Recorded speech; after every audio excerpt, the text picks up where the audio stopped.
Good evening. Welcome to the Columbia Heights Public Schools Independent School District 13, Columbia Heights, Minnesota Board Meeting for Tuesday, October 27th, 2015. Call the meeting to order and please rise for the Pledge of Allegiance. Pledge allegiance to the flag of the United States of America and to the republic for which it stands, one nation, under God, indivisible, with liberty and justice for all. Thank you. And again, welcome everybody. Laura, if you would call the roll, please. Lewis? Here. Landwehr? Here. Larkin? Here. Palmer? Here. And Superintendent Kathy Kelly? Here. Our mission statement, Columbia Heights Public Schools creates worlds of opportunity for every learner in partnership with supportive small-town communities by challenging all to discover their talents, unleash their potential, and develop tools for lifelong success. Our core values are community, excellence, collaboration, integrity, respect, courage, and innovation. Next up is the agenda approval, adjustments, and announcements, and correspondence. First up is the approval of the agenda. Could I get a motion to move that forward, please? So moved. Molly? Second. Laura, thank you. Discussion? Hearing none, all those in favor say aye. Aye. Opposed? Motion carries. Under announcements, November 9th, Monday, there's no school. It's a grading day. November 10th, we'll have a board meeting here at Tuesday at 7 p.m. November 17th, there'll be a school board listening session at 5 p.m. November 17th at 5:30, there'll be a school board work session. November 24th, Tuesday at 7 p.m., regular school board meeting. November 26th and 27th, no school. It's a Thanksgiving holiday. And December 1st, Tuesday, school board special election primary. Next up is correspondence. Superintendent Kelly. Mr. Chair and members, there's no correspondence at this time. Okay, thank you. Communication to the board. At this time, citizens and employee representatives. Any citizen or employee may briefly address the school board. The board will listen to brief remarks, ask clarifying questions, and if desired, request that the administration follow up. The board will not take action at this time on meeting requests presented at this time. At this meeting, requests presented at this time. And we have one person that would like to speak. Personnel report. Could I get a motion to move that forward, please? I'll move that forward. Molly? Second. Laura, thank you. Discussion? Hearing none, all those in favor say aye. Aye. Opposed? Motion carries. Acknowledgements of contributions. It's a resolution. If I could get a motion to move that forward, please. So moved. Ted? I'll second that. Molly, thank you. Read the resolution. Acknowledgement of contributions resolution, whereas Minnesota statute 123B.02 permits school boards to receive for the benefits of the district bequests, donations, or gifts for any proper purpose and apply the same to the purpose designated. In that behalf, the board may act as trustee of any trust created for the benefit of the district and for the benefit of pupils thereof. Therefore, be it resolved by the School Board of Columbia Heights Public Schools, Independent School District Number 13, that the school board accepts with appreciation the contributions detailed in the background in the amount of $11,529. Under monetary, a donation of $100 was made to North Park by Jim Fishbach for student needs. A donation of $120 was made to Valley View Elementary by Wells Fargo Matching Gifts Program for student needs. A donation of $500 was made to Valley View by the Columbia Heights Lions for student needs. A donation of $500 was made to Highland Elementary by the Columbia Heights Lions for student needs. And a donation of $500 was made to North Park Elementary by Columbia Heights Lions for student needs. A donation of $245 was made to North Park Elementary by St. Timothy's Lutheran Church for student needs. And the following donations were made to the Columbia Heights Activities Fireworks Fund. Kristen Stunkel, $25, Kathy Kelly, $100, Lindsay Bennett, $10, Willie Fort, $25, Columbia Heights Athletic Boosters, $1,000. A donation of $5,000 was made to the Columbia Heights Activities softball team by Twin Cities Community Fund for softball field improvements. A donation of $2,500 was made to the Columbia Heights Activities softball team by Columbia Heights Athletic Boosters for softball field improvements. And a donation of $275 was made to the bowling team by the Columbia Heights Athletic Boosters Club for team shirts. for donations of value in kind, donations of books to North Park Elementary by Michelle Lundborg for school needs, estimated value $150. Donations of pants to Valley View Elementary by Jade Kraus for school needs, estimated value of $44. Donation of school supplies to Highland Elementary by the Faldine American Legion Post 555 for student needs, estimated value $50. And donation of school supplies to Valley View Elementary by Faldine American Legion Post for school needs, estimated at $35. And a donation of school supplies to North Park Elementary by St. Timothy Lutheran Church for school needs, estimated value $350. Total fiscal year 2015-2016 monetary contributions to date, $16,477.19. Discussion. Hearing none, Laura, if you would call the roll, please. Lewis. Aye. Landwehr. Aye. Larkin. Aye. Palmer. Aye. Motion carried. Next up is discussion reports and information items. Reports from members of the board. Board members will report on activities since the last regularly scheduled meeting of the Board of Education. Laura, would you like to go first? I actually have relatively little to report. I attended the work study session last week. And other than that, it's been fairly quiet. So, 9/16, it seems like it's been forever ago. They did do the approval going forward for the, to go out for bids on the Pencala site for, that's a new K-8 building for special education building. It's going to be kind of Carner-esque. So, and there is a tour coming up for Carner Blue on November 7th. If you're looking at attending that, please contact Linda over at 916 Northeast Metro. Okay. Anything else? No. Thank you. Molly? I had deferred my report the last couple of times in the interest of time, so I'm just going to kind of quickly summarize what I've attended. There's been a couple different work sessions. I had a meeting with Superintendent Kathy Kelly. Of course, several conversations with the other members of the board and Chair Larkin. I attended varsity, JV, and Columbia Academy football games, the Strikers adapted soccer games, varsity volleyball match last night. They had a big section win in their first round. I was at a Minnesota State High School League meeting with Mr. Miller. One of the interesting topics that was brought up was drones and looking at being proactive and having policies. So when we meet again for the subcommittee on policy, we'll probably want to bring that up and just for a layer of protection, having that conversation. Also attended the Columbia Heights High School Alumni Foundation dinner, the Hall of Fame award dinner, and throughout the last several weeks, there's been just numerous conversations with community members. That's it. Thank you. Thanks. Ted? I attended the chair meeting prior to this meeting. Went to the Minnesota School Board Association Superintendent Evaluation Workshop, which is very informative. Some great ideas on how to really get a good view of evaluating superintendent in all kinds of perspectives on how to do that. I'd love to share the materials. I'm able to do that. Got permission from MSBA, so if I could put those in the update, perhaps that would be great. It's really important. It's one of the biggest jobs we do as a school board. Attended the Muslim Voices event where we received some education on the Muslim culture and community, and thank you very much for the Muslim leaders that put that on. I think it was a bigger turnout than they expected. I think around 57 people came, which was wonderful.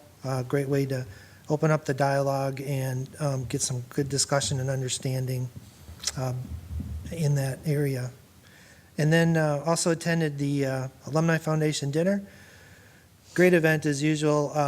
I think it was the biggest turnout they've ever had, if I remember correctly. And congratulations to Mr. Vern Hoyam for being honored that night as Alumni of the Year. Well deserved.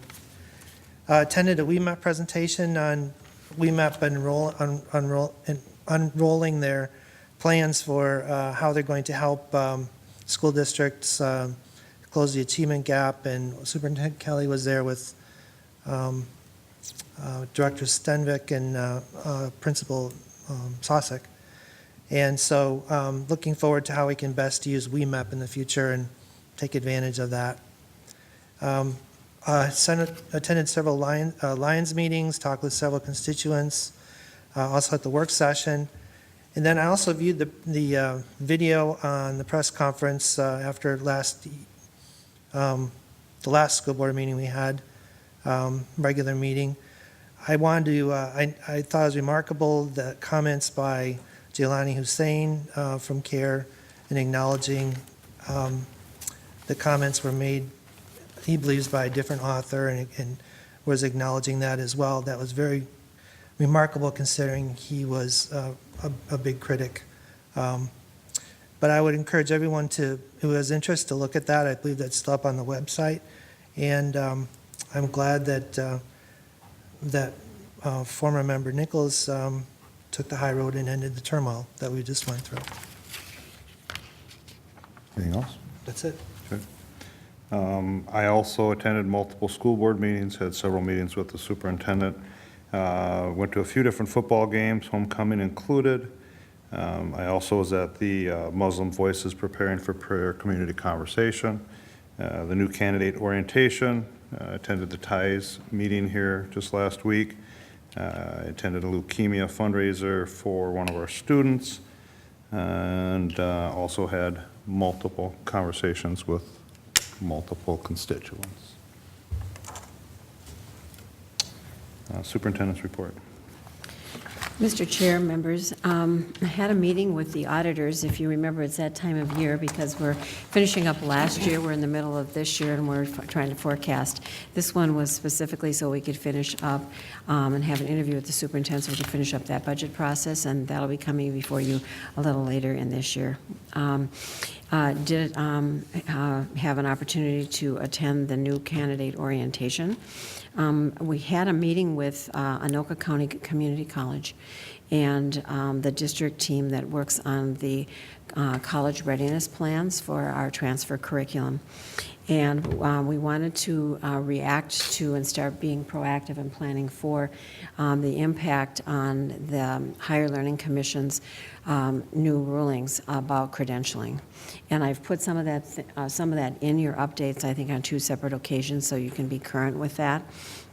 Where we are now is that we are in the process of reviewing every staff member that we think might potentially be working in that program, their file, to see where their credentials stand, because there's no grandfathering in, but they can be in process. And it's a lot of credits for some of our teachers to take in the amount of time 2017 in order to get everything done.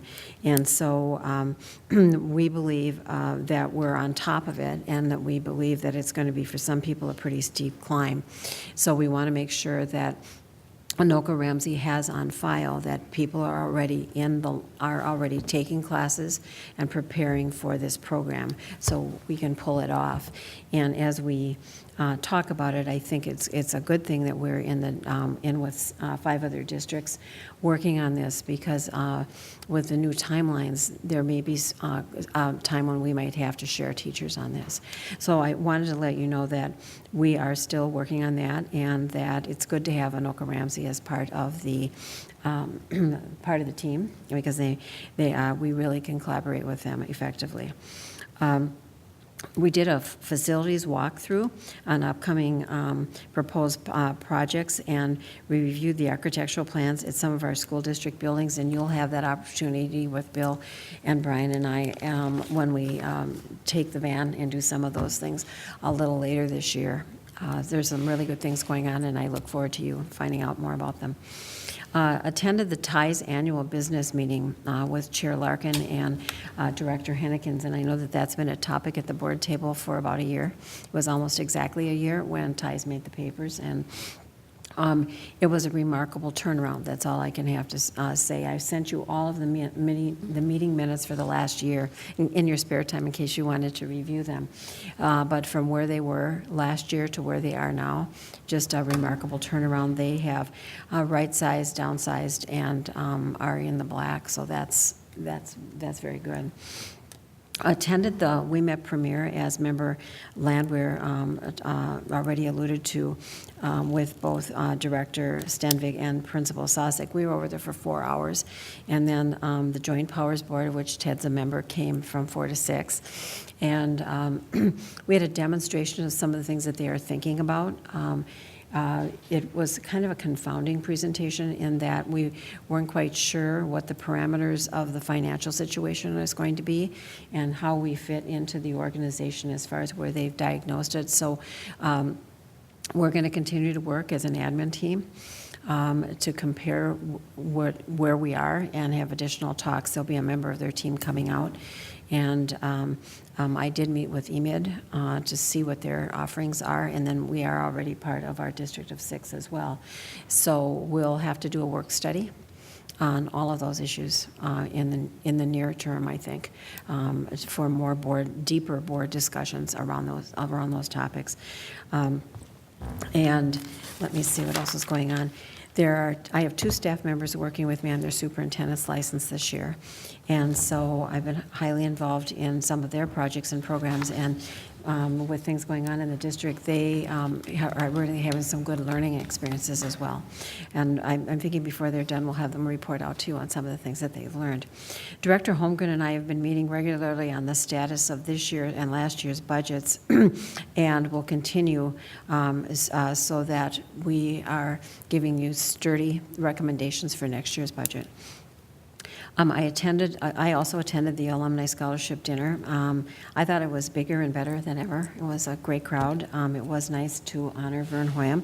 And I do want to thank John Larkin and Principal Robleski and Rachel Bolt and Casey Mann and all the others that either contributed auction items or attended. It was great. And we raised money for scholarships, which is what it's all about, and had fun along the way. I met with, as I said, I met with the executive director of EMID to learn more about their integration district. And there's options with EMID, even if we're not members, to take part in their student program and in their professional development. So we'll be talking with them and seeing what their offerings actually are. Some more at the district level.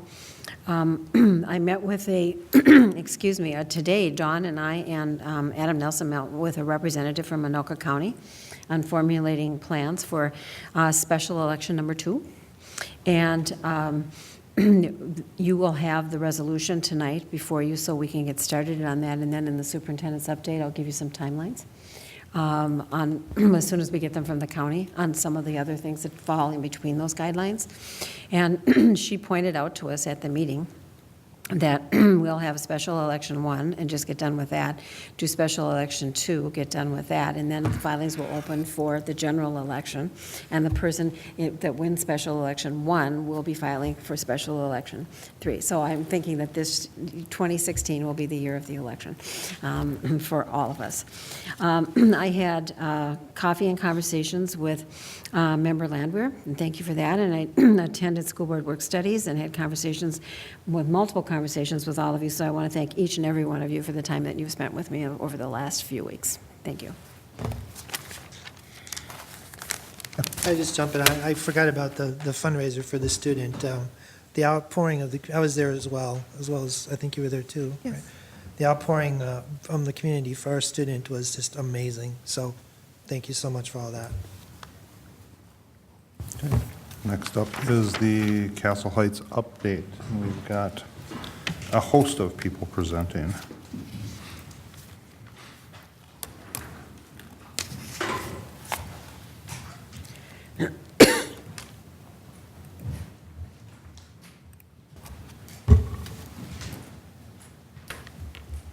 Moving pretty good there, Bill. Got rid of that scooter.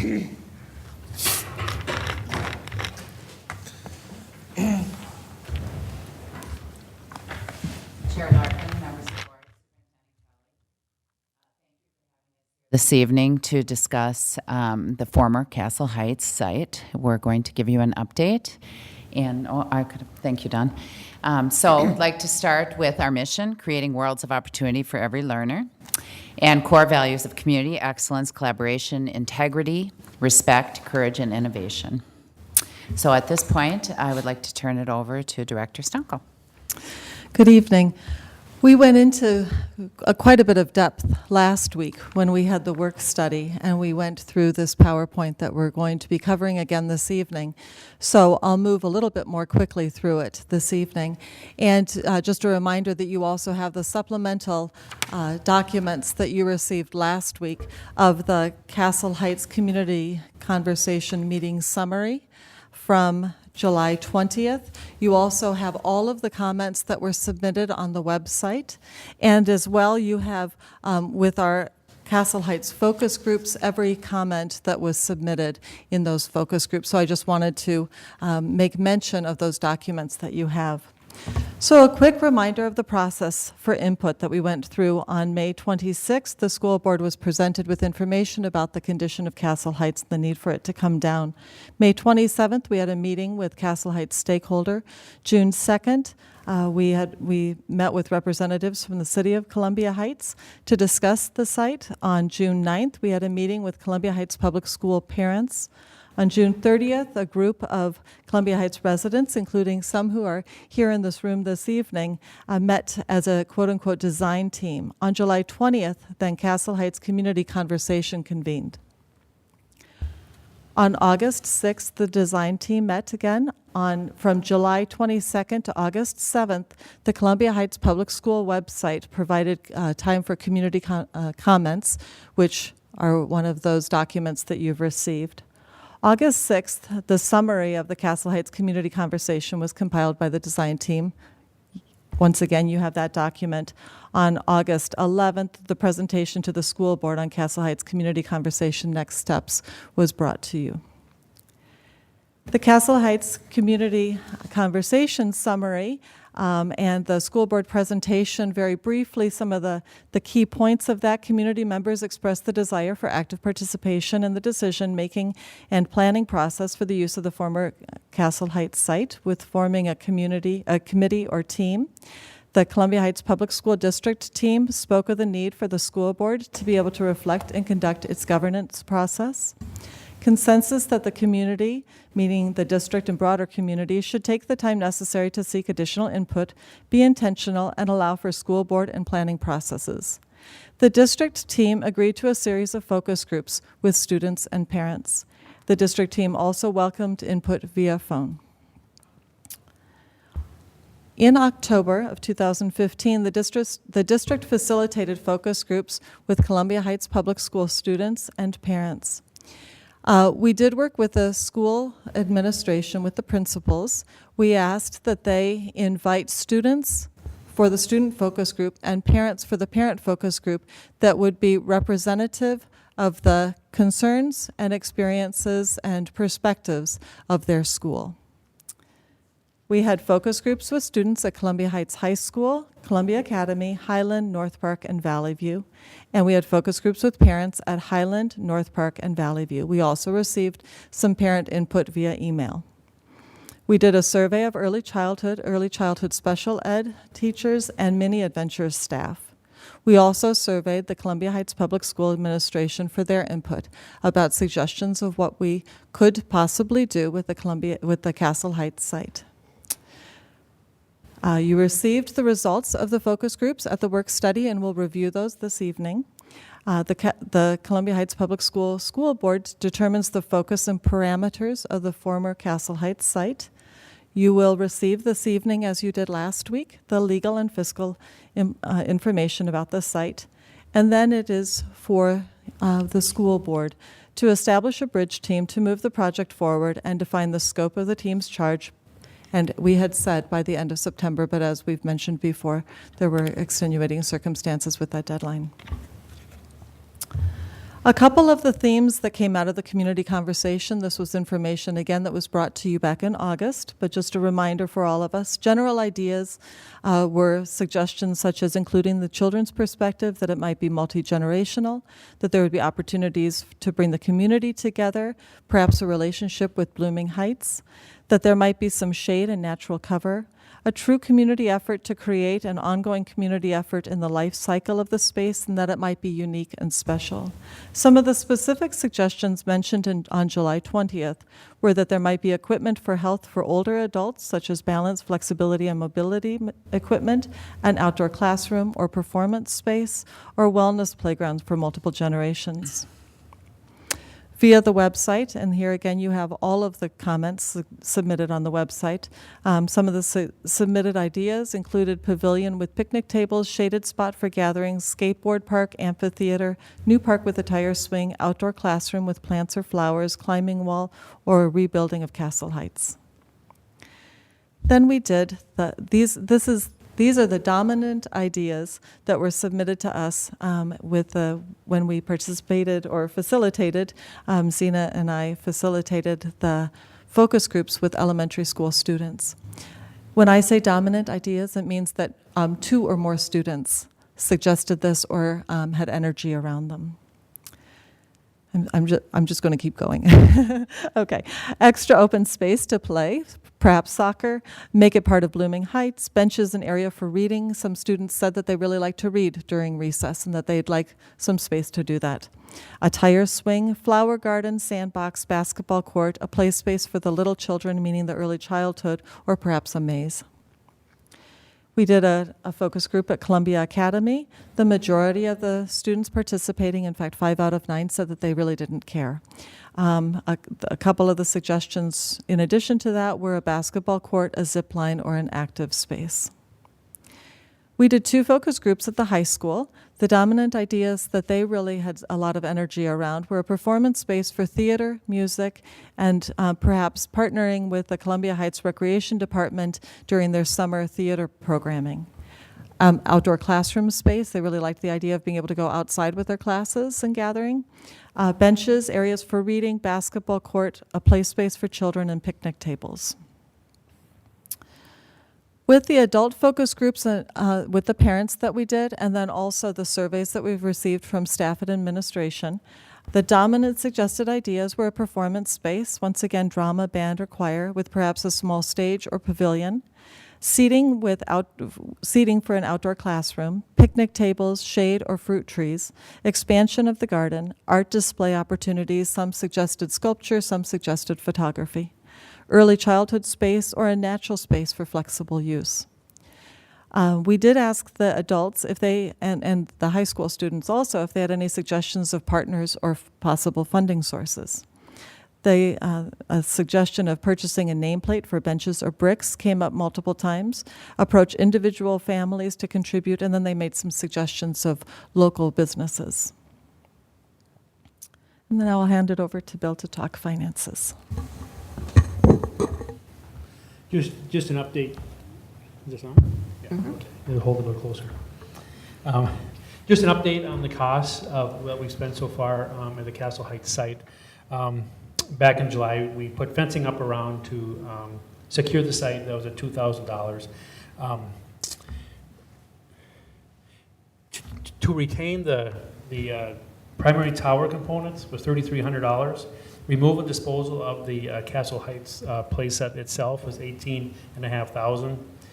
Grading and soil correction at $1,100, and then we brought in 130 cubic yards of topsoil at $3,600, and then put down sod at about $4,500. You can see that at this point to date, we've spent a little over $33,000 restoring that site.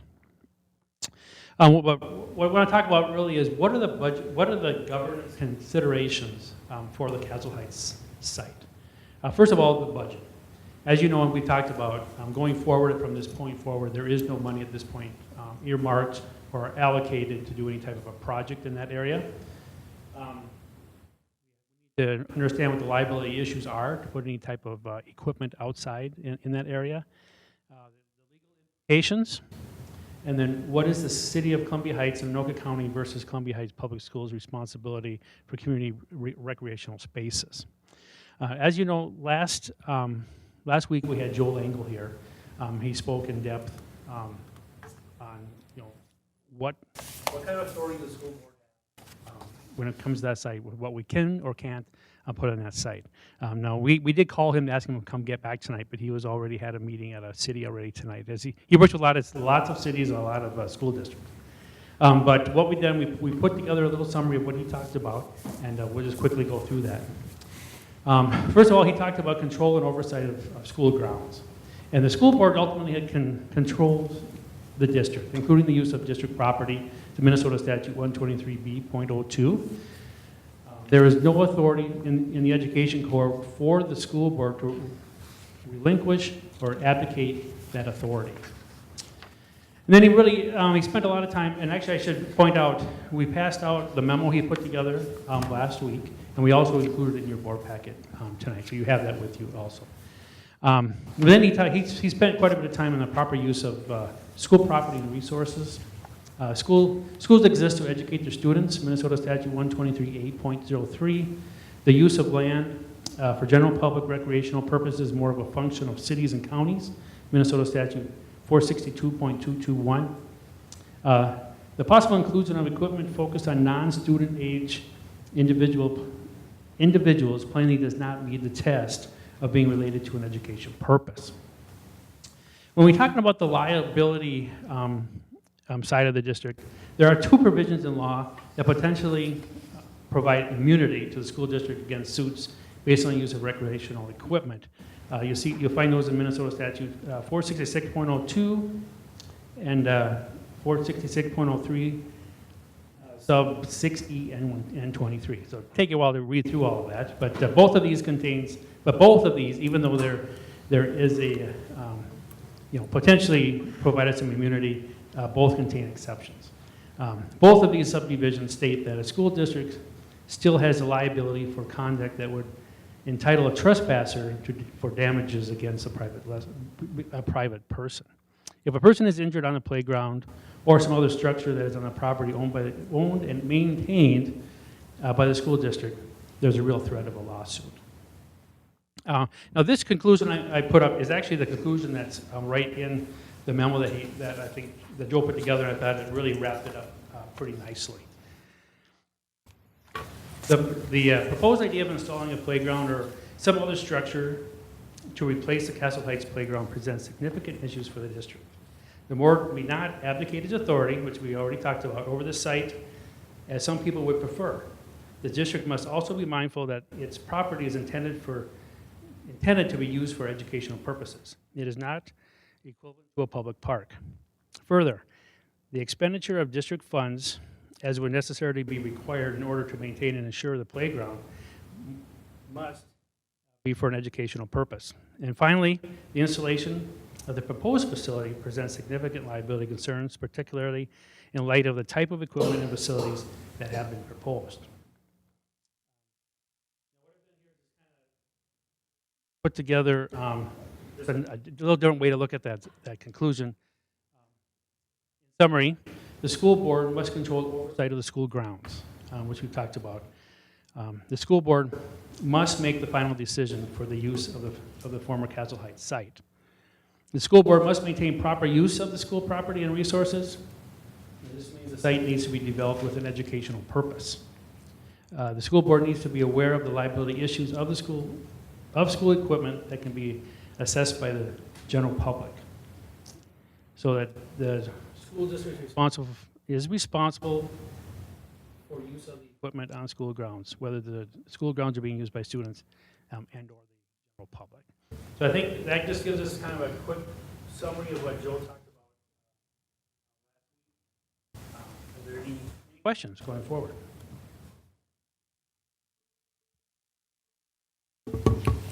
I just have a comment.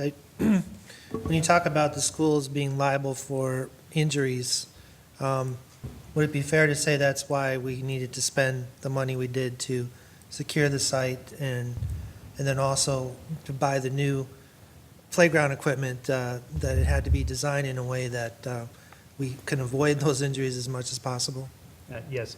I guess really most of the expenditures that we've done to date is to get rid of the safety issues that we had. And number one was the fence, just to secure the site until we, made some decisions on what we were going to do next.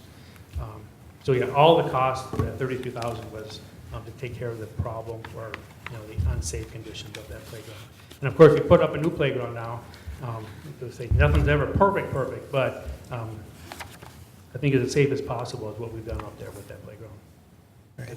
No matter what, we need a playground for, Highland Elementary School. Yeah, I thought the cost for the new playground was pretty high, but in light of facing a lawsuit for damages, we need to spend the money. So I think that's an important point. Thank you.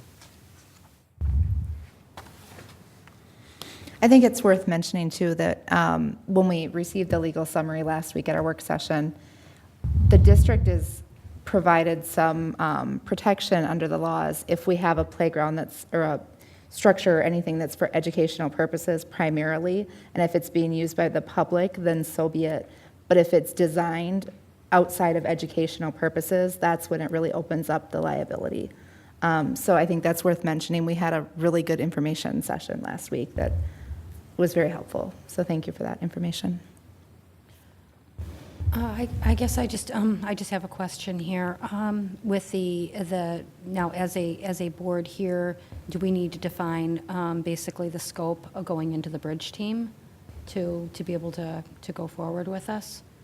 So I'd like how to- are we going to schedule that as a? Yes. Okay. I would like to comment on that. I was talking to the chair and the vice chair at our pre-meeting, and since we had one work study session on it and then reviewing the information tonight, we didn't want to put the board on right on with the information just so fresh, but at our next school board work study, we will probably have to narrow the scope, meaning you, of what you think the project's going to be, so that when the bridge team is formed, they know what your parameters are. Mm-hmm. You're probably going to have to discuss what finances, if any, or what implications for finances, or any, and then the charges for the bridge team itself.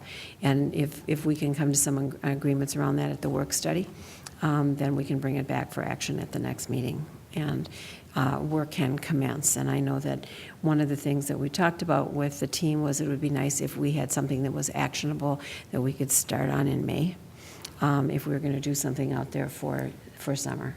And so that's our long-range goal, as I'm understanding it for you. Mm-hmm. I think it was also important that when we discussed at our work session that some of the purpose has to be for educational purposes, and which may eliminate some of the suggestions that were brought forward. So part of the charge, I believe, has to be for educational purposes. So that's just a constraint we have to work within.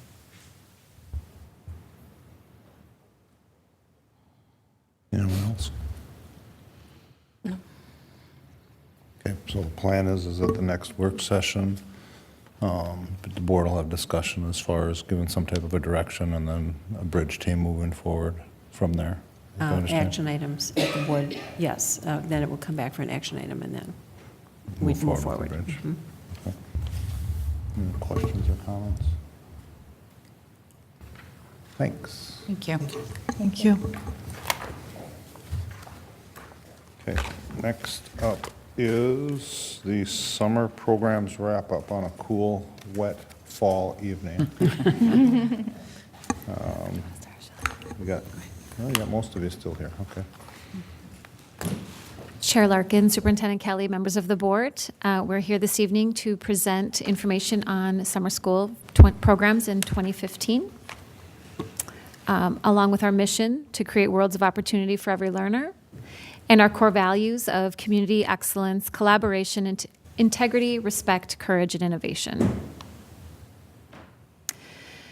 So we have many different programs for many different age groups and groups of children during the summertime. And so our overarching goals are to provide reading and math interventions, opportunities to earn credit, provide English language support, opportunities for fitness, services mandated by IEPs, and to provide opportunities for enrichment. So I'm going to pass it to Director Hollaby. So the student services programs that we had in 2015 were extended year for grades 1 through 6, and that is determined by on an IEP for students who need an extended year or they'll have regression of skills. We had 32 students participate.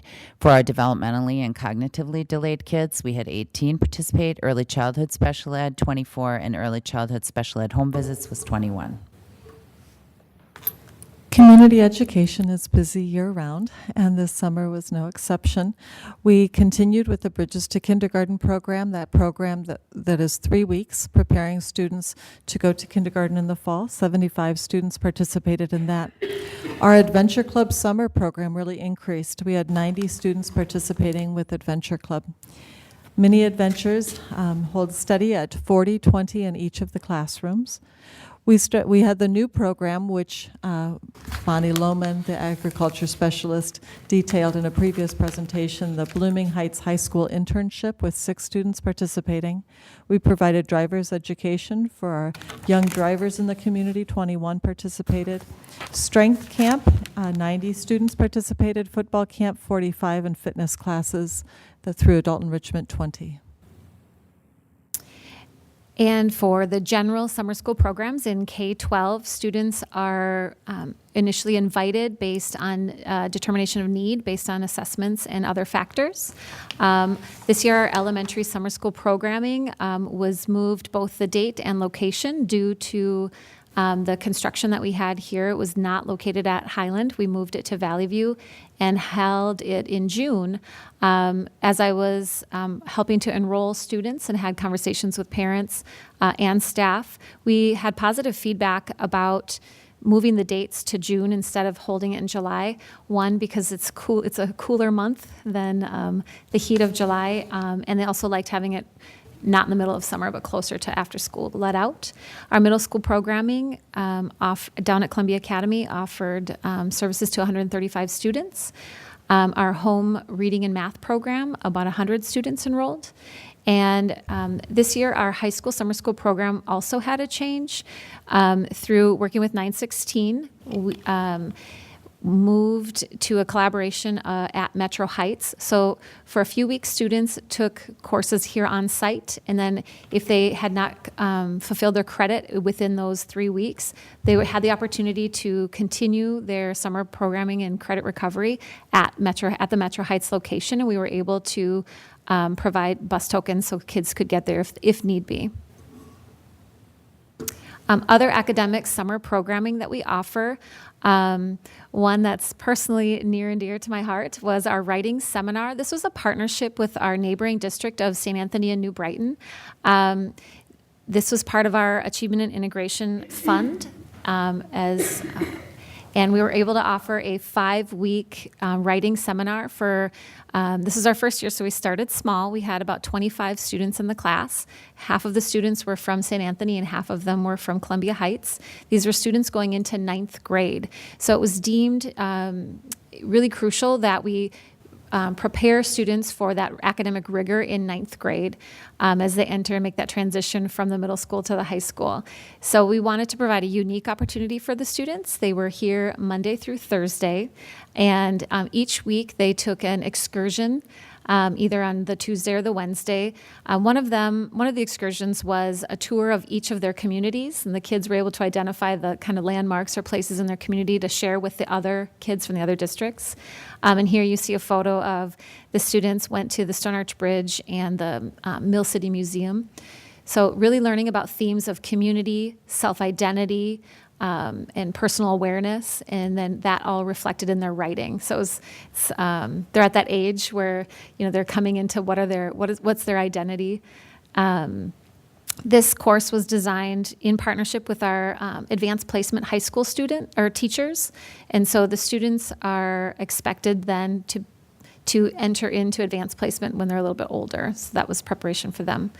Also, along the lines of advanced placement, we offered boosts and camps over the summer so that students don't have a regression. So, for example, AP Calculus camp was housed here at the high school, and the students came and worked for a few hours each day on calculus so that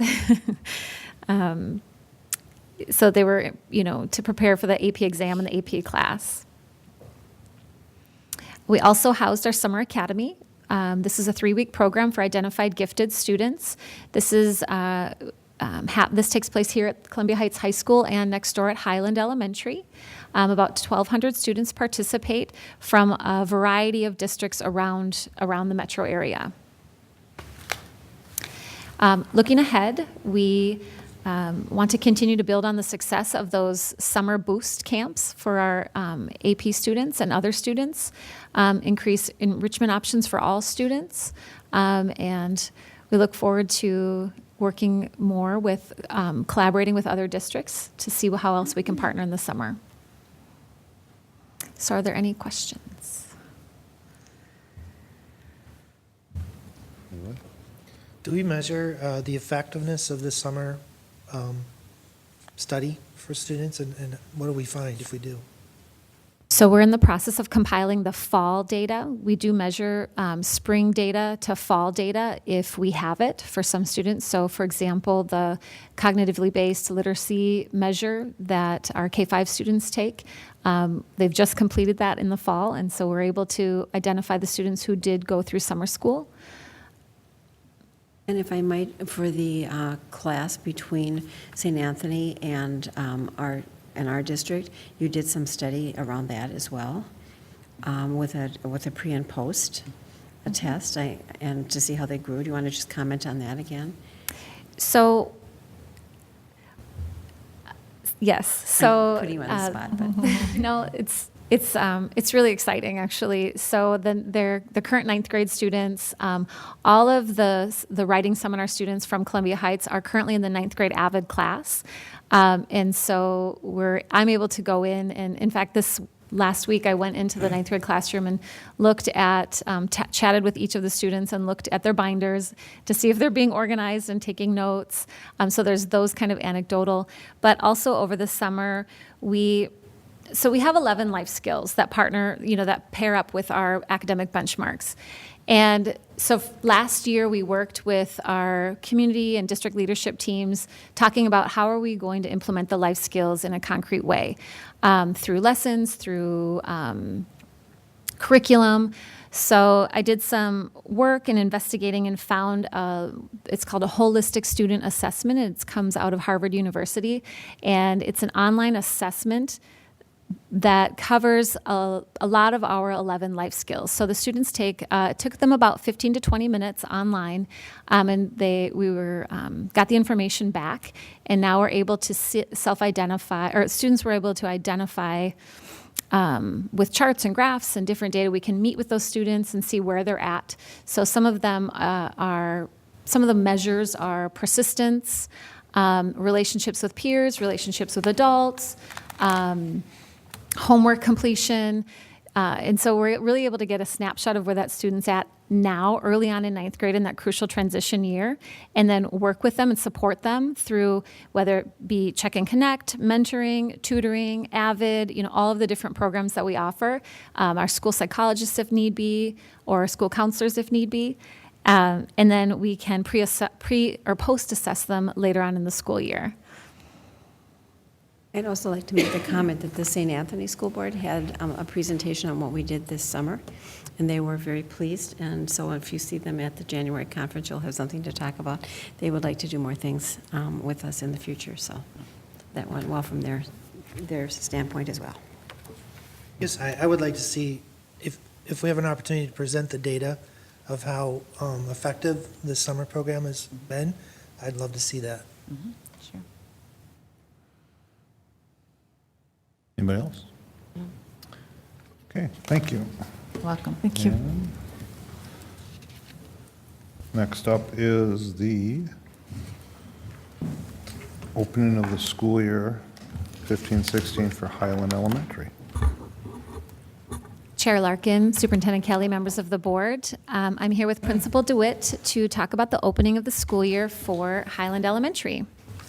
So again, always with our mission to create worlds of opportunity for every learner, and our core values, community excellence, collaboration, integrity, respect, courage, and innovation. With that, I'm going to turn it to Michelle DeWitt. Hi, good evening, Chair Larkin, members of the board, Superintendent Kelly.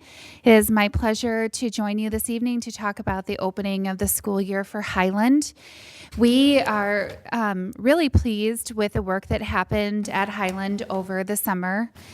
Two large projects were obviously the playground and the parking lot bus turnaround area. So we really did quite a bit of work over the first 6 weeks of school with working on with parents as well as students about effectively dropping off and picking up children so it was safe for everyone, as well as students now practicing new procedures for using the playground in the morning for our morning recess time and the afternoon recess or the lunchtime recess as well. So it was quite a learning curve for all involved, students, staff, and families. Another initiative at Highland this school year is really focusing on a growth mindset. So start where you are, but don't stay there, is a quote by James Banks. And as a Highland staff, we're really focusing on enhancing our rigor, developing relationships with students, and making sure that our instruction is relevant to where we're at, but also really keeping the growth mindset involved. The next slide really articulates our work. This came out of our the work that we did in August and early September during workshop week of framing the school year for the staff and what would be our main hope and dream as a staff as a whole. And our work is this year focusing on a growth mindset. So believing that people have basic abilities, but those abilities can be developed through dedication and hard work. And the power of adding the word yet to any sentence. So even if you have a negative sentence, I can't read, and turning it into I can't read yet. So the staff is really committed to using positive language. Another really exciting piece that came out of our growth mindset work was framework around how we provide feedback to children. So I'll use the example as a principal that I walk into a classroom and I provide feedback to a teacher saying, great job. And so we're kind of trying to put that great job to bed and really providing feedback that's specific, saying, I really appreciate how you put an objective on the board every morning for every subject with the students in your room because they know what's happening. So it's giving that really precise feedback to students and putting some of those pat phrases like great, awesome, good job to bed and trying to really give the students the feedback that they need to improve their skills. We also excitingly dipped our toe into the world of Avid this year. So we started in grade 5. So I wanted to highlight just a few things that we're doing in the world of Avid this year. We are really only starting with grade 5, but we do have grades 3 through 5 on board with the consistent use of planners. Making sure that we're reviewing the daily work as well as homework, that we're having a discussion at least weekly around academic goals, that we're asking parents or guardians to sign the planner every night, and that if students are not able to get that signature, that we have a caring adult in the building that's willing to have those academic discussions with students and then sign their planner. So for all 5th graders, we have them partnered with a caring adult in the building to ensure that every 5th grader has the opportunity to get their planner signed on a daily basis. Another piece of Avid is really incorporating family involvement in this program. So we have presented at open house, at 5th grade curriculum night, as well as conferences, information about Avid programming. Avid also provides academic support through the really focused work on note-taking, the use of binders, collaborative work with students, and asking students to reflect upon their work. Did you want to add anything? Well, I do. We meet monthly with the Avid team and Principal DeWitt to do check-ins on our goals and make sure that we're progressing along our goals. I also do walkthroughs in the classrooms, and so last week I walked through and I just walk in and open up students' binders or ask them, can I see your binders? And I was really impressed with the level of note-taking and organization. I saw parent signatures in every single binder. I saw students highlighting their notes, which tells me that they're going back and reviewing their notes. They've developed a system for what yellow highlighting means and pink highlighting means across fifth grade, so they're very organized. And, you know, the kind of notes where they've got the topic at the top, the date is there, they're very organized. So this early in the school year, I was very impressed with I haven't told Principal DeWitt this yet, but I was very impressed with the note-taking.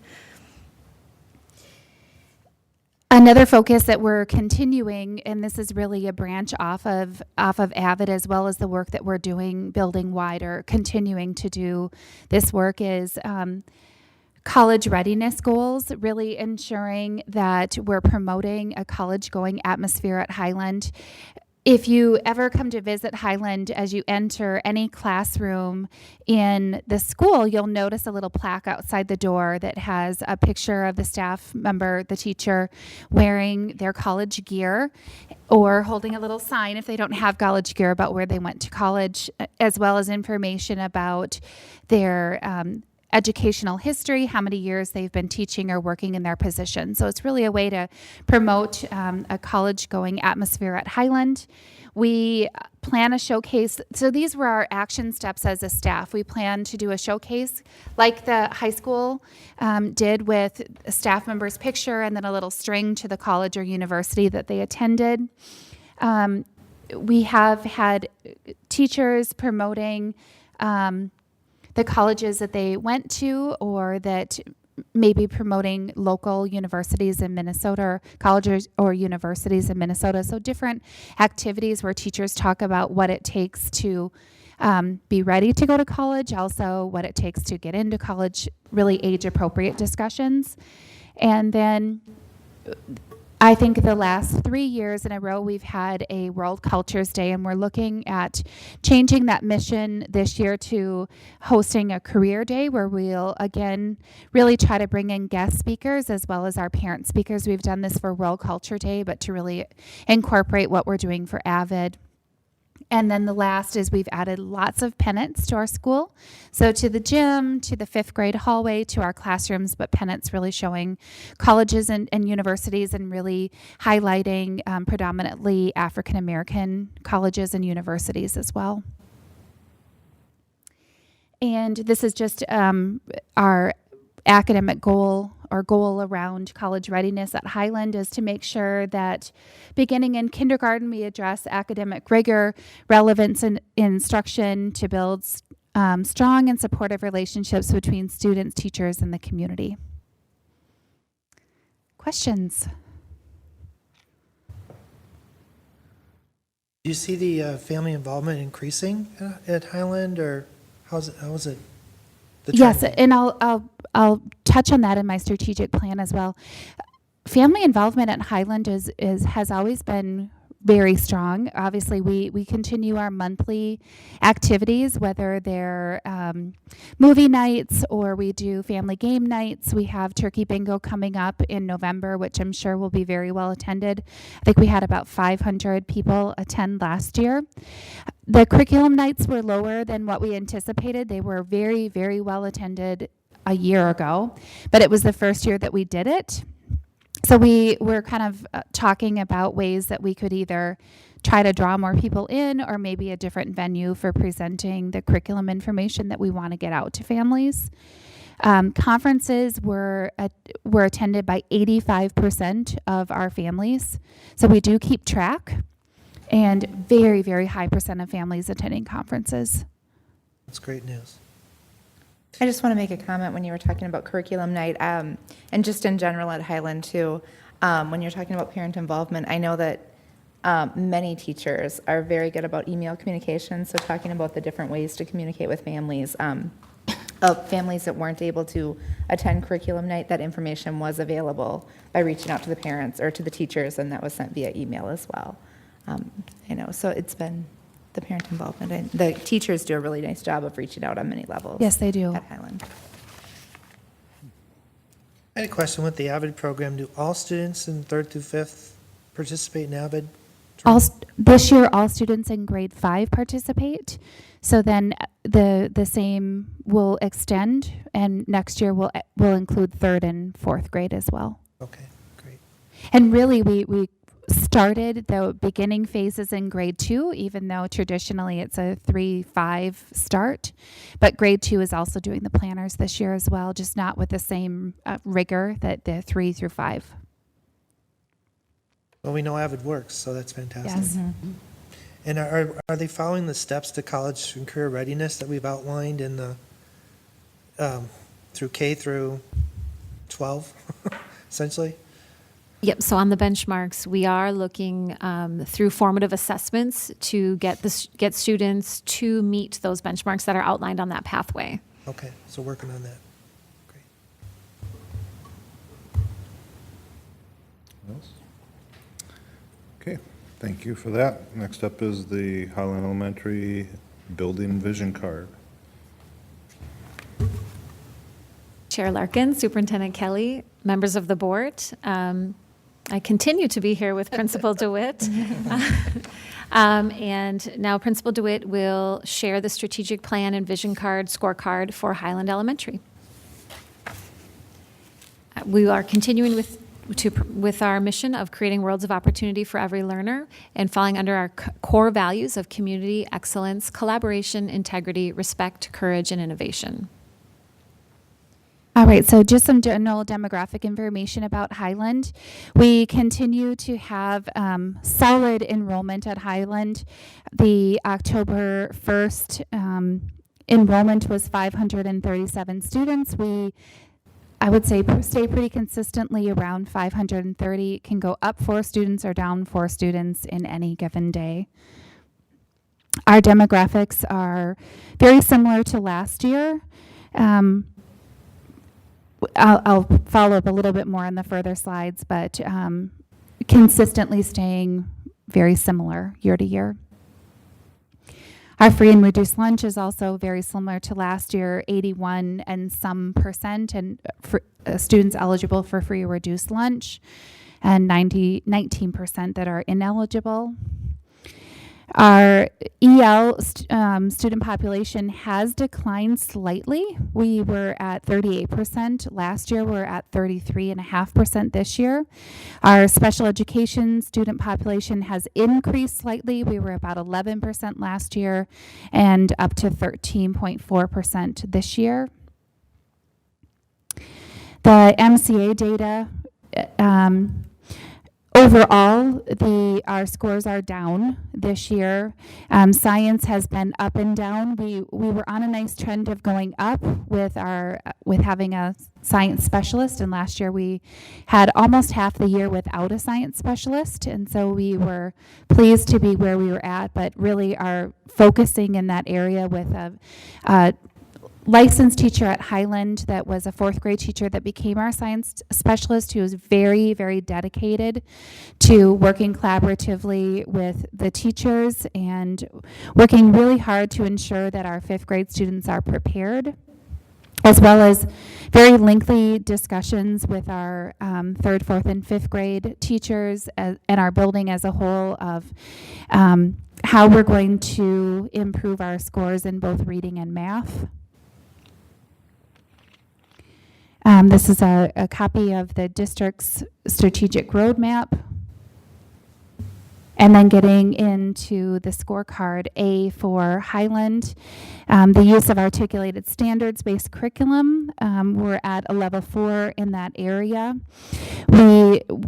I do expect that all teachers obviously lesson plan and they're prepared.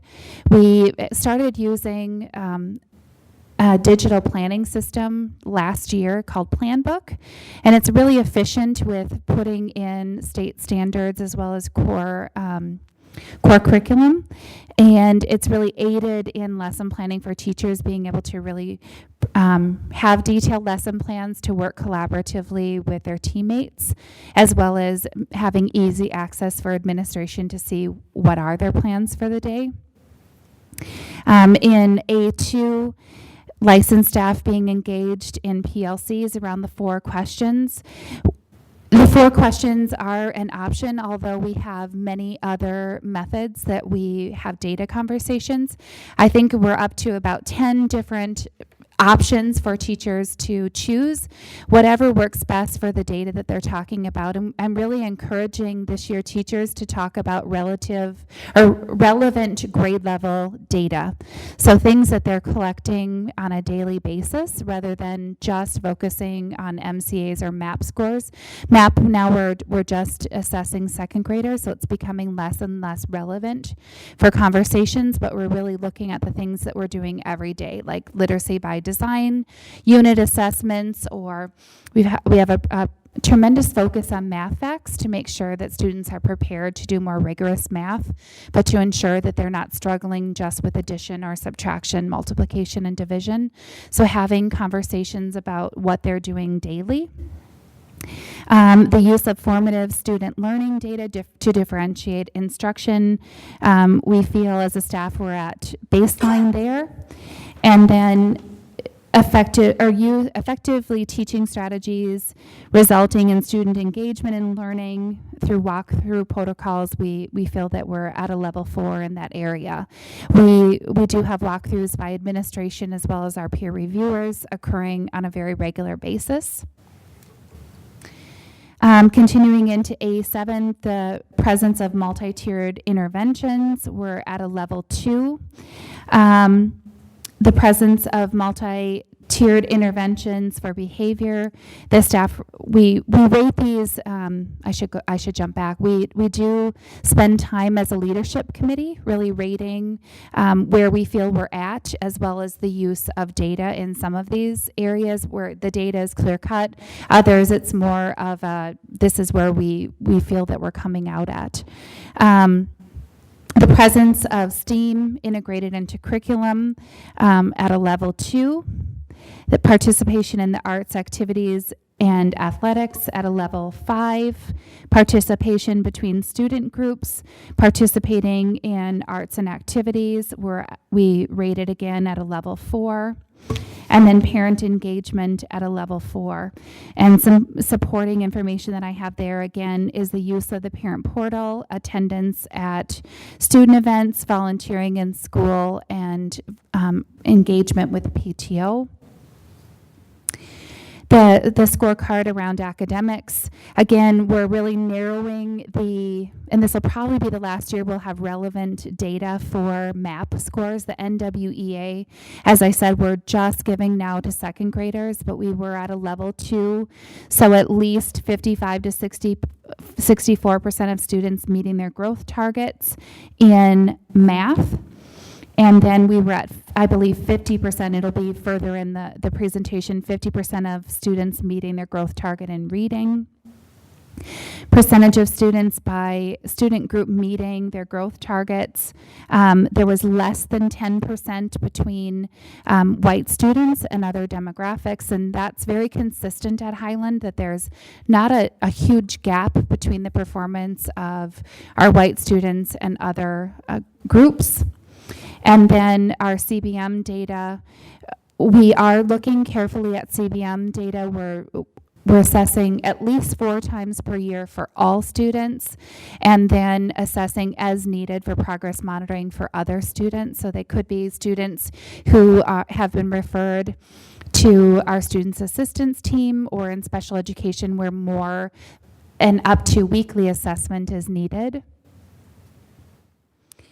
In the MCA scores, we are for reading, math, and science, based on last year's scores, in a level 1. The MCA gap between groups was at a level 3. So the largest gap in this area was between white students and EL students, was our lowest area this last year.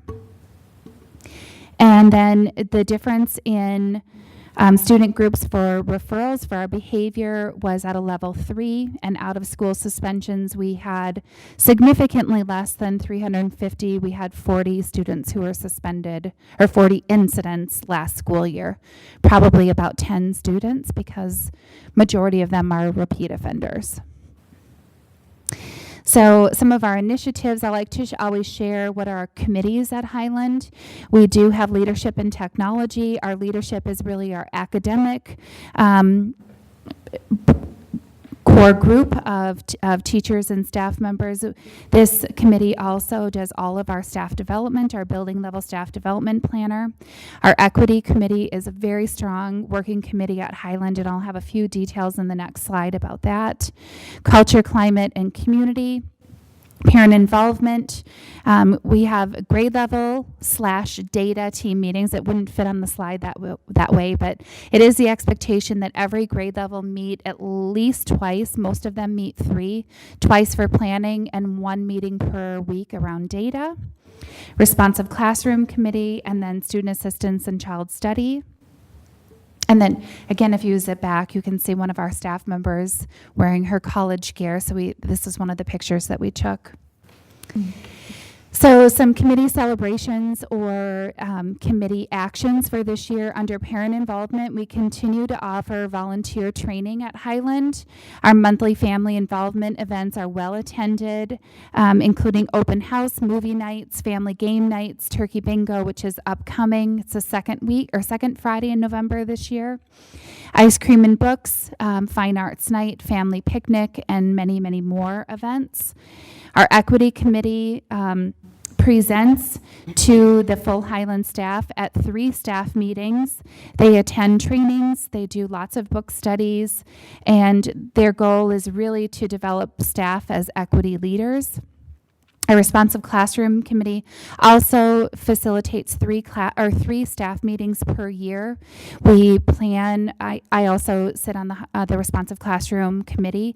We plan a walkthrough where we see all of the really excellent work that the teachers are doing around responsive classroom, promoting the CARES values in classrooms, hopes and dreams for every student, really displaying the work of our children. And then the technology committee ensures that we have integrated technology projects in every classroom that's supported, again, by our technology integration specialists. And then initiatives for leadership, we continue to work on providing excellent professional development for our staff. Today, our professional development was around entering student data into TIES. We have a lot of new staff, so we want to make sure that everyone's on board. Our parent involvement committee continues to look at the offerings that we provide to parents around things like curriculum. So we obviously offer curriculum nights. We offer volunteer opportunities as well as volunteer training. Our equity committee focuses on increasing dialogues around race. We had a pretty pronounced group of staff members that wanted to change our Student of the Month to Citizen of the Month. So you'll see a change in that area, but really incorporating what is a citizen versus just, academically being strong and behavioral, but really having that full citizen view. They also really encourage staff to attend WEMAP events, have lots of presentations around equity and race, whether it's visual presentations, information through email to a full staff. RC committee really focuses on reducing our overall student behavior issues in the building, and then works for bully prevention. And then some work of our culture, climate, and community focuses on World Culture Day, which this year may turn into a career day, Citizen of the Month, and I Love to Read Month. So our goals this year at Highland in the area of literacy, and again, this is probably the last year we'll be able to use MAP for a goal, so our NWEA, but we hope to have 60% of our students meet or exceed their growth targets. Last year we were at 50% in literacy, and then for the MCAs, we hope to have at least 60% of our 3rd through 5th graders scoring at a proficient level on the MCAs, and last spring we were at 41%. Our SMART goal for math would be that 60% of our students would meet their MAP growth target. Last year we were at 55%. And by spring of, should be 2016, we hope to have 53% of our Highland 3rd through 5th graders proficient on the MCA, and we were at 43% this last school year. In science, we hope to rebound. We were at 42% the year before, and again, with a kind of inconsistency with our science program, we hope to rebound and be back up to at least 45% of our students being proficient in science compared to 34% this last school year. In behavior, again, each year we hope to decrease the number of students who are visiting time to think. We put lots of pieces in place to do that work, with phone calls home, really having restorative justice for students needing to fix what they broke, and lots of other initiatives in the time to think room. We also want to maintain our referral incident levels of Black students at an equitable level, so equitable compared to the percent of Black students in our building and percent of referrals.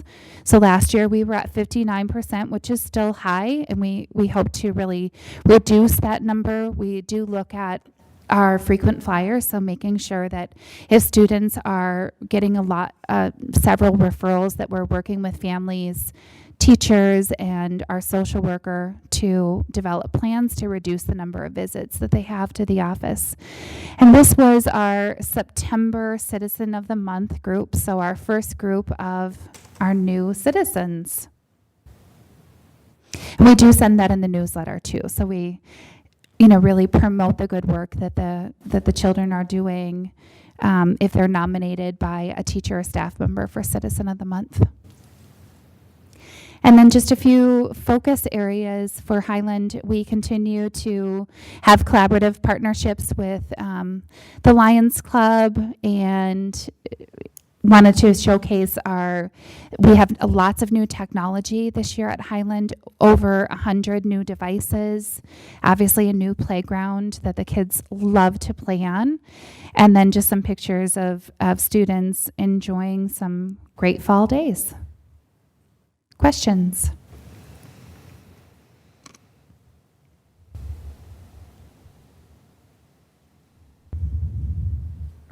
I guess not. It's a lot to digest. Yeah. Thank you. I know it's a lot of information. I try to be thorough. Thank you. Thank you. Can we get some of the actual data in our packet? Her presentation can be, it will be online. And Oh, we can okay, get it in the okay. packet. Yeah, because Yes. I didn't have it here, so I was having trouble reading some of the Absolutely. some of the stuff Mhm. there. Yep. Okay. Next up will be our action items. We're going to start with a resolution for the special election.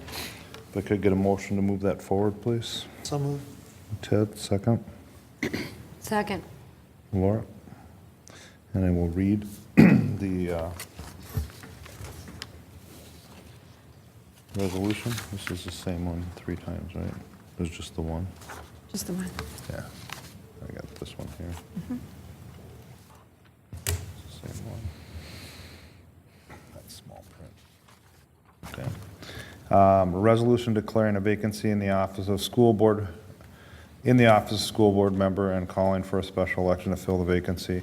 Whereas school board member Grant Nichols has filed a written resignation with the board effective October 13th, 2015. Whereas pursuant to MS 123B.095, a vacancy in the office of school board member must be filled at a special election to be held not less than 120 days following the date of the vacancy is declared, but no later than 12 weeks prior to the date of the next regularly scheduled primary election. Now therefore be it resolved by the School Board of Columbia Heights Independent School District number 13 as follows. Effective October 14th, 2015, a vacancy exists in the office of school board member. The district shall proceed to select a successor to fill the vacancy by special election to be held according to the following schedule. Special primary would be February 9th, 2016, and the special election would be April 5th, 2016. Be it further resolved that the School Board of Columbia Heights Independent School District directs the clerk to make all necessary preparations for the election required by Minnesota statute, rule, and administrative policy of the district. And it just goes on to say the motion of adoption resolution was duly seconded by Laura. Member Landwehr made the resolution. So, discussion. So I understand that these dates were worked out with Anoka County, or the county to If I might, coordinate. we did meet with the county today, as I said earlier, and they're going to help us coordinate everything again. So that is why they gave us the resolution in the form of a resolution. I know Member Landwehr had asked, when do we do a resolution? They asked us to do a resolution tonight, and we did agree on these dates. If you approve them tonight, then the county and our elections committee will fill in some of the other dates and get that to you as far as candidate filings and canvassing after the elections and things like that. So it's our second time around on this, so it's almost like deja vu. So basically, we'll start with this. If you approve this, the county's agreeable to it. They're agreeable to getting our election judges and helping us run the election. And then we'll start the process, and we'll just keep you updated. Anything you want to add, Dawn? No? Thank you. Yep. Questions or comments? Wish we didn't have to do this, but it's necessary. Anything else? If not, Laura, would you please call the roll? Lewis. Aye. Landwehr. Aye. Larkin. Aye. Palmer. Aye. Motion carries. Next up is the superintendent's 2015-2016 goals. The school board will be asked to approve the superintendent's goals for 2015-16. The presenter will be Superintendent Kathy Kelly. Mr. Chair and members, tonight I'm going to just pass them out again in case you didn't bring them with you or haven't memorized them entirely yet. Just all kidding aside, I want to thank you for spending time with me at the last work study, going over them in depth, but just will do just a light review. Goal Area 1 is really focused on American Indian education this year, and it's based on the rationale that there's a renewed emphasis by both the federal and the state government agencies on American Indian education. And given that we have already put into place through the superintendent's goals from years past the systemic framework of college and career readiness pathway that we talked about in earlier presentations, that is set to go. And given that there's been both school board staff and community interest in better serving the needs of our American Indian students enrolled in the Columbia Heights Public Schools, it felt in order that if this year, if we're going to take a systemic approach, that the superintendent works in conjunction with key district, school site, and external collaborative partners to better prepare American Indian students for college and career by designing and providing academic and cultural supports embedded throughout the E12 programming in the Columbia Heights Public Schools. The outcomes are 1 through 7. I won't go over all of them because we did in depth at the work study. And also prepared there is how they tie to the strategic roadmap and the strategic directions as we went over at the last work study. The second goal area is not systemic, but more concrete. It is developing out the performing arts space. The rationale that was given for that was that given the pressures on availability of performing arts spaces across the district is immense, and given that the access to the Performing Arts Center at the high school is at a premium for both school and community-based arts programming, and given that the space exists within the existing high school structure that could be redesigned to accommodate performing arts programming, that the superintendent work in collaboration with key district, school site, and external leaders to explore, design, and implement a performing arts black box studio space at the Columbia Heights High School. And the outcomes are listed below, and it ties, and as well as it's tied to the strategic roadmap and the strategic directions. Okay. Can we get a motion to move that forward, please? So moved. Molly? I'll second. Ted? Discussion? I just want to highlight that we discussed earlier about the continuing goals of early college and the academic return on investment, that those are still ongoing, just we're not focusing on those specifically this year. Is that correct? Or? That is correct, and what I had said in an earlier conversation is that when it's a systemic implementation, like let's just take academic return on investment, we focused on that for 18 months. Now it is actually, it's a way of life in the organization, so you will get reports out on that. Brian Hennekins, Director of Technology, and Director Stenvig will be working directly with the committee. We've picked out our two areas for academic return on investment. You'll get reports out on that. When you talk about the other one, like the Career and College Readiness Pathway, we've completed and have all the pathways completed in all the brochures. We have all the testing, and as you heard Director Stenvik talk about tonight, systemically now we're measuring things against those pathways. So yes, they're focused on, but this is something new that needs to be focused on. So the others are embedded. This we are going to embed this year. I believe you presented as this is the above and beyond. Yes. So the other goals, and I liked how you'd put it earlier, is it's embedded and it's a way of life. So Yes. it continues, but this is the above and beyond. So, any other questions or discussion? Is there a federal emphasis then on American Indian education? Yes. More so than previous years? Is that why we're? There's two, both at the federal and the state level. Okay.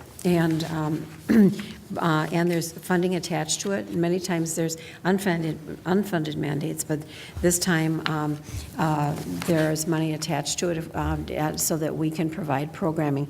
In addition to that, at the state level, and in your handouts, we had to have an Indian education plan for the first time, I think, in the state of Minnesota, focused on American Indian education. And so the state created the categories, we created the measurements.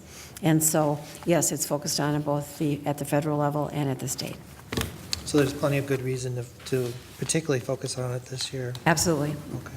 And to embed it, well, I'm glad you asked that, because it's to embed it systemically, so we're focusing on it every year.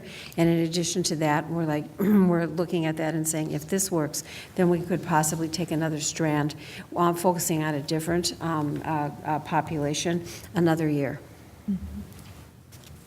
That was what I was going to ask about.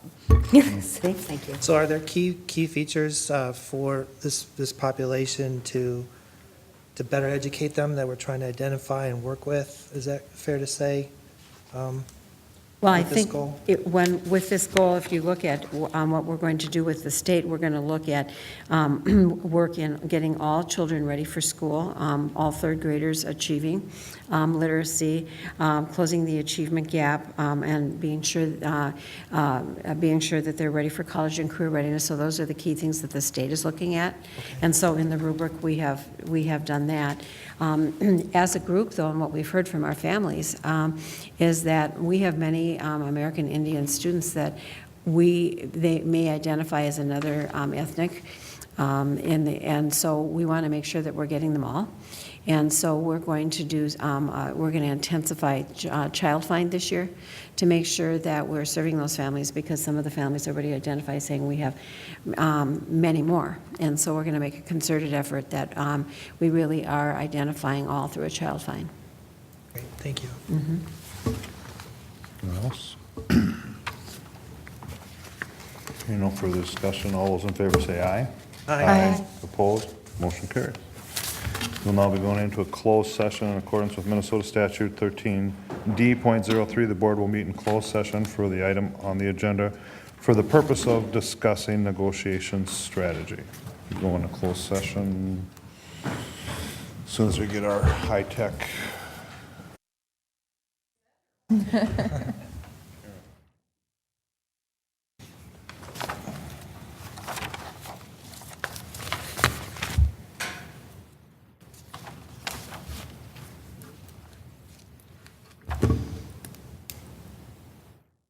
They darkened that room, so it's hard to see him now. He's gonna get the reflection off of him. He always gives the thumbs up. Oh, there you go. Okay. Everybody saw it, okay. Thank you. All right, we're gonna come back from our closed session at 9 PM, and we will move straight to board topics. Does anyone have board topics tonight? No. Nope. Just one clarification. On the addresses from the 2 meetings ago, I was wondering if I could see those addresses. You can come in and look at all the blue cards till your heart's Okay, delight. we still have the blue cards. Of course we do. Okay, all right. Yes. That's been You can clear from the see- beginning that Yes, you and you had can just make an appointment with Director Bennett. She has them all. Okay, great, thank you. And who's doing the listening session the next time around? I believe I'm on the November. I got the list of what it was. I was gonna say, I think it's me. No, it's Molly and Lori, so if you want Molly, I'll join you. Well, because we didn't we reassign Don, do you those? have that access? Yeah, I was gonna say, we changed some things, so, We did after Lori's. yes. Don is looking it up for us right now. Thought that was the most recent one. It would be great if we have a listening session and if you actually show up. I know you will. You have it in the update for, I know Okay. it's not in this one, but it can be in the next one. It's Molly. Molly. It's all about you, Molly. Just Molly, right now. And we'll put the whole list in for you this Friday then, since Don's got it ready. Do we want, I mean, there's. We want to. It's gonna, I mean, and again, I can go next November with Molly unless somebody else wants to. I don't have a problem with that, but January is gonna be an issue. And even February. I mean, there's gonna, once we get someone new on board in February, we can look at maybe doing something different then, but up through the January one, we're gonna need to do something, and we can certainly talk about that more in December, but. Who's in the January one right now? Lori and Grant were on the January ones. Nobody. Nobody Okay. right now. I'll So do do we just I'll do wanna January. Divide it up. You have Lori? Yeah. Laura. Okay, yeah, I'll do January. Okay. Okay, What so about after December? Do we have one in? What do We you don't have, have one in who do you have in December? We don't have one in December. Okay. Okay. So, does anybody have any issue with me showing up for the November one? Ted, would you be able to fill in the January one too then? Sure. So that we have it covered and then just go with that, so we're good? Okay. Yeah. Did you hear And I'll that, bring the Don? new person along in February. Perfect. I'm gonna go. I'm Congratulations, gonna you're go in nominated if you November can with make it. Molly. And Ted will go in January with Laura. Good. So January next year, okay. I didn't mean to sign you up for that, but I just. that Anything was else? our next Oh, two. did, we Or did, the next two. Okay. no, there shouldn't be any assignments or anything coming up either, are there? If there are, we'll put them in the update. Liaisons? We'll put that in the update this week, and then you guys can talk about them Okay. as an information, See, yeah. I don't think there was anything else coming I up. don't have that sheet in front of me. Okay, We'll be happy to supply you with this sheet, and then you can Okay. discuss it at your next meeting. that works. Okay, anything else? No? Adjourn at 9:03.